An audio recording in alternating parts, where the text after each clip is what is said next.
Au cours de l'opération Titanic 1987, l'argent américain et la technologie française ont permis d'arracher à l'Atlantique des centaines d'objets divers qui reposaient, depuis 1912, par 4000 mètres de fond.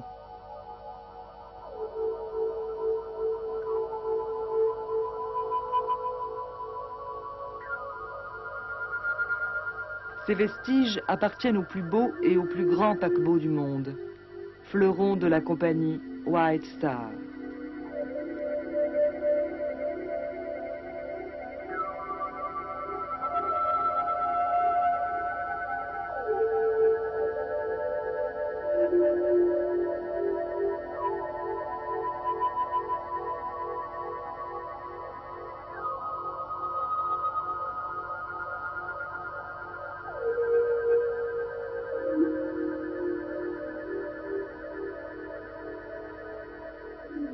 Certains objets proviennent des bagages des passagers.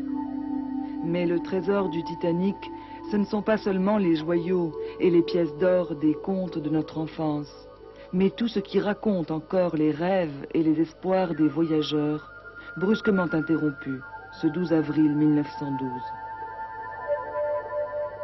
Si l'immersion de ces vestiges a représenté un exploit considérable, les objets n'étaient pas sauvés pour autant. Au contact de l'air, en effet, leur dégradation, leur décomposition étaient inéluctables.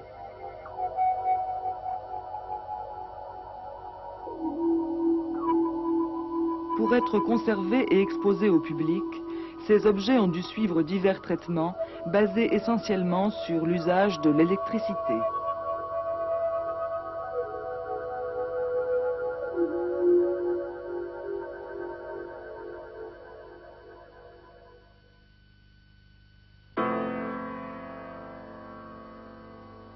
Nous avons développé depuis quelques années deux grands modes de traitement à base d'électricité.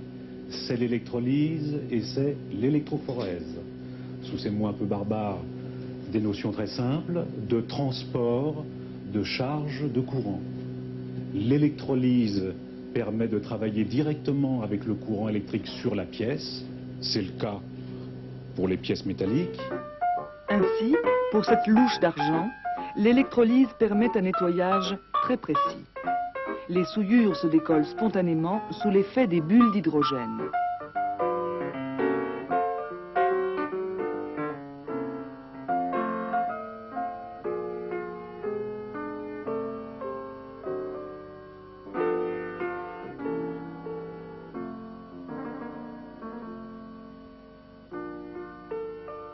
Au préalable, impuretés et dépôts ont été expertisés au microscope électronique. Voici par exemple un bouton d'uniforme de la compagnie White Star avec son emblème, l'étoile. On discerne à présent les dépôts qu'il s'agit d'éliminer. Comme tous les objets métalliques, le bouton est nettoyé par électrolyse.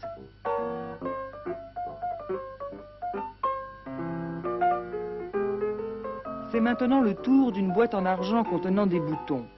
Le métal est tellement souillé qu'on ne distingue plus les éléments de la scène gravée.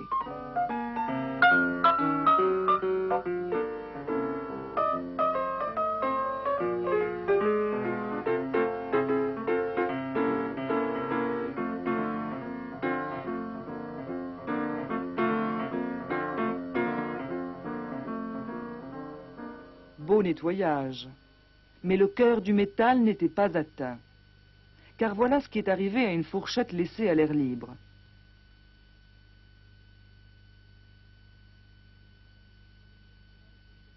Celle-ci, tout aussi menacée, va être soignée à temps. Son métal était en effet littéralement empoisonné. Ces poisons, les chlorures, dus à l'eau de mer, l'auraient à l'air libre désagrégé.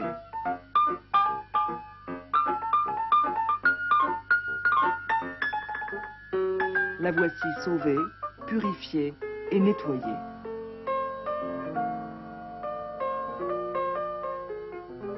Voilà en somme ce qu'apporte l'électrolyse aux objets métalliques. Un sauvetage définitif par élimination des chlorures. Un nettoyage précis de la surface par des bulles d'hydrogène. Si le métal conduit l'électricité, il n'en est pas de même pour d'autres matériaux. L'électrophorèse permet de travailler sur tous les matériaux, quels qu'ils soient, non conducteurs de l'électricité, le cuir, la porcelaine, la céramique, le papier, de façon à débarrasser ces matériaux de leurs sels destructeurs. Ce mode de nettoyage par un champ électrique est une innovation pour les cuirs et les papiers. Là encore, première étape, l'examen au microscope électronique. Cet examen permettra de diagnostiquer pour chaque cas les meilleures conditions de traitement.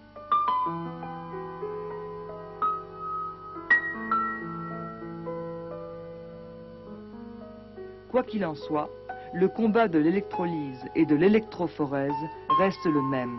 Éliminer les sels, les souillures et stopper leurs effets destructeurs. Si nous ne traitons pas ces matériaux, le risque est qu'au fur et à mesure de leur assèchement, les sels qui sont contenus dans ces matériaux viennent refluer à la surface des matériaux. Et nous avons dans ces cas-là un blanchiment de surface.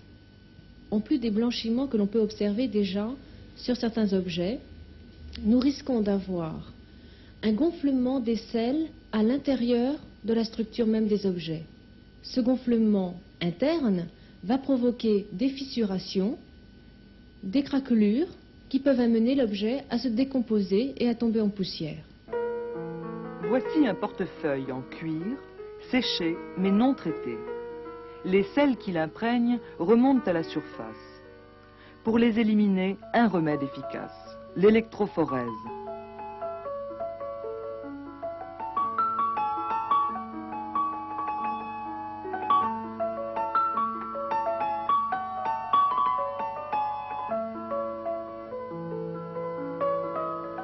Ces billets de banque vont connaître eux aussi le même sort, la régénérescence par électrophorèse.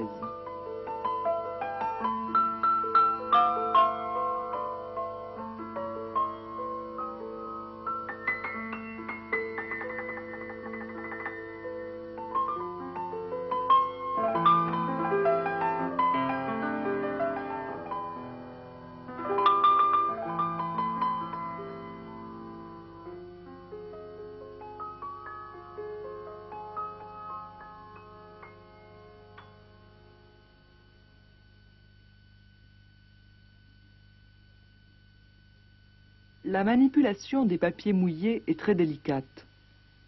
Cette lettre provient de la Thomas Cook & Son, une compagnie de voyage. Les parties les plus menacées sont les zones de pliure. Elles seront consolidées après nettoyage par électrophorèse et séchage définitif. Ici, dans le laboratoire d'EDF à Saint-Denis, les techniques de conservation se mêlent en permanence aux techniques de manipulation et de restauration. Surtout lorsqu'on a affaire à des objets fragiles comme ces lames de rasoir, ensemble constitués par du métal et du papier, et qui n'étaient pas prévus pour durer, à plus forte raison après une immersion de 75 ans.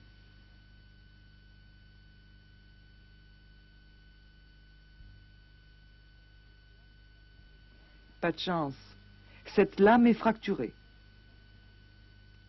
Certaines ont été trouvées suffisamment solides pour être prélevées sans autre forme de procès, et d'autres étaient trop fissurées et en très mauvais état, et on a choisi une méthode de doublage qui est utilisée très souvent dans la restauration soit des papiers, soit des peintures par exemple, et qui donne de très bons résultats. Sur ce tissu transparent, on applique plusieurs couches successives de résine, condamnant l'une des faces de l'objet.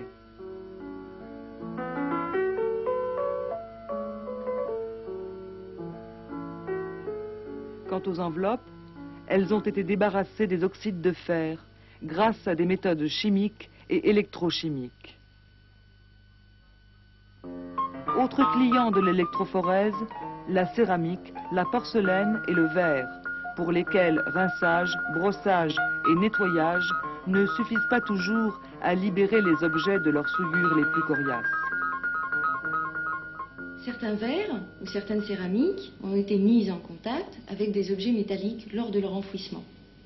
Et on constate qu'ils ont en surface ou dans la pâte des taches d'oxyde de cuivre ou de fer qui se présentent sous forme de taches de rouille qu'il nous a fallu ôter. En effet, ils peuvent gêner tout simplement la lisibilité de l'objet et nous les avons enlevés lorsqu'ils étaient en surface par voie chimique, par des tamponnages d'acide, ou lorsqu'ils étaient plus imprégnés dans la pâte, nous avons eu recours au pinceau électrolytique. Nous avons ici un plat à œuf en porcelaine qui provient du Titanic. Ce plat était particulièrement imprégné d'oxyde métallique, de cuivre et de fer. Nous avons donc décidé de le traiter au moyen du pinceau électrolytique. Toute cette partie-ci a déjà été dégagée. Le pinceau consiste en la cathode que l'on voit ici, qui est une petite bourre d'acier que l'on aperçoit à travers le tube en plastique et qui va permettre d'attirer les oxydes métalliques. Le bulage d'hydrogène, que l'on aperçoit aussi, favorise l'extraction de ces oxydes métalliques. Les oxydes sont ensuite transportés au moyen de la solution qui est l'électrolyte vers l'anode, qui est un petit fil de nickel que l'on aperçoit. Nous sommes ici en train de dégager l'inscription qui est la marque de fabrique de ce plat à œuf. Cette méthode originale a fait également ses preuves sur l'ivoire, sans en altérer la surface. Il s'agit ici du dos d'une brosse, recouverte d'une carapace d'oxyde de fer.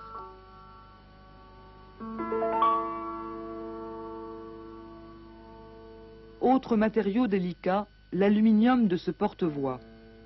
On discerne des piqûres dues à l'attaque des chlorures et des dégradations provoquées par le contact entre la tôle et le laiton de l'armature.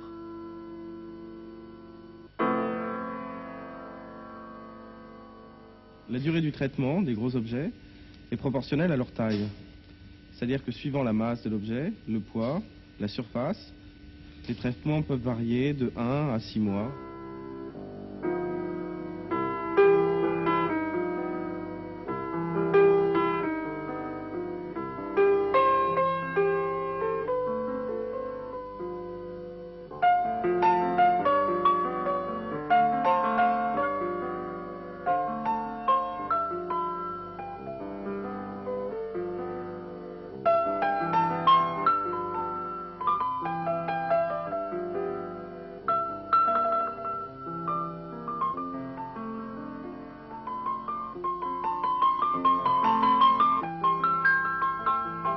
Nous nous occupons principalement de conservation, c'est-à-dire que nous mettons les objets du Titanic dans un état de conservation afin qu'ils puissent être séchés, mis à l'air et présentés.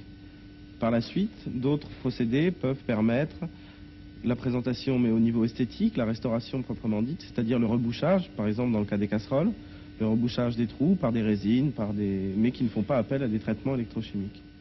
Cela dit, l'électricité aura permis le sauvetage de précieux témoignages, comme cette cafetière d'argent, aux armes de la White Star.